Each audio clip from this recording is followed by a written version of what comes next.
સુરતના પાંડેસરા વિસ્તારમાં 6મી જાન્યુઆરીના રોજ કર્મયોગી સોસાયટીના મકાનમાંથી 35 વર્ષીય લક્ષ્મીબેન કૃષ્ણ સ્વાઈનો ખોવાઈ ગયેલો મૃતદેહ મળ્યો હતો. આ ઘટનાએ સમગ્ર વિસ્તારમાં ચકચાર મચાવી દીધી હતી.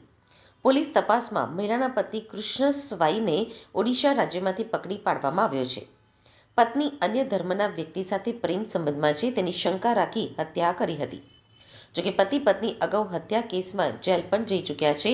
મળતી માહિતી અનુસાર સુરતના પાંડેસરા વિસ્તારમાં આવેલી કર્મયોગી સોસાયટીના પ્લોટ નંબર 457-58માં રહેતા મકાનમાંથી ભારે દુર્ગંધ આવતી હતી, જેનાથી આસપાસના રહેવાસીઓને શ્વાસ લેવામાં તકલીફ થવા લાગી હતી.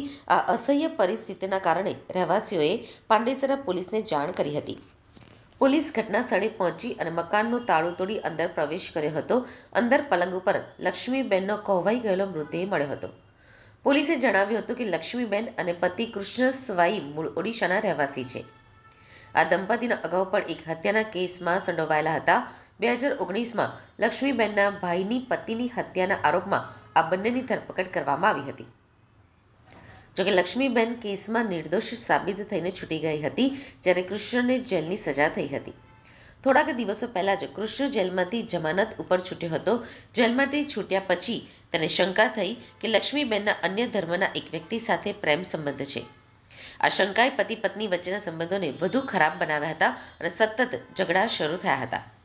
આ ઝઘડાઓના અંતે ક્રોધિત કૃષ્ણે લક્ષ્મીબેનની હત્યા કરી અને મકાનને તાળું મારીને નાસી ગયો હતો. ટેકનિકલ સર્વેલન્સ અને માહિતીના આધારે પોલીસે કૃષ્ણ સ્વાઈને ઓડિશામાંથી પકડ્યો છે. આરોપીને હવે સુરત લાવીને કાયદેસરની કાર્યવાહી હાથ ધરવામાં આવી રહી છે. ગઈ તારીખ 6 જાન્યુઆરી 2025ના રોજ આવિર્ભાવ સોસાયટીમાં એક ડેડ બોડી મળેલ. જે ડેડ બોડીની ઓળખ થતા તેના સગાવાલાને બોલાવવામાં આવે અને જેમાં ડેડ બોડીની ઓળખ થતા તેમના માતૃશ્રીની ફરિયાદ લેવામાં આવે અને ફરિયાદ આધારે આરોપીની તજવીજ તપાસ કરવામાં આવેલ, જેમાં આરોપી તેના પતિ શ્રી કૃષ્ણ સ્વાઈ નાઓ નીકળેલા અને તેમને ઓરિસ્સા ખાતે વોચ કરી સર્વેલન્સ દ્વારા પીછો કરી ત્યાં ડિટેન કરવામાં આવેલા હતા અને આજ રોજ એટલે કે પાંડેસરા પોલીસ સ્ટેશન ખાતે સુરત શહેર ખાતે લાવી તેમની ધોરણસરની અટક કરવામાં આવેલ છે. બનાવની વિગત એવી છે કે આરોપીએ પોતાની પત્ની પર ચારિત્ર્યની શંકા રાખી અને મૃત્યુ નિપજાવેલ છે. આરોપી અને મરણ જનાર બંનેના વિરુદ્ધ પાંડેસરા પોલીસ સ્ટેશનમાં 2017માં મર્ડરનો ગુનો દાખલ થયેલ છે.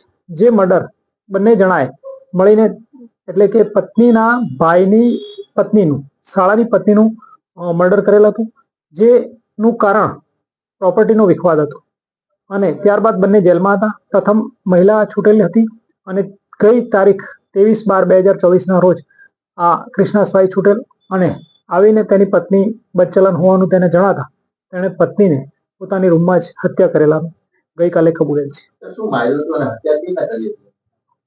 મારવામાં તેણે દિવાલ સાથે તેને પટકી હતી તથા કુકરનો ઉપયોગ કરેલ છે અને રસોડાના વાસણનો પણ તેણે ઉપયોગ કરેલ છે.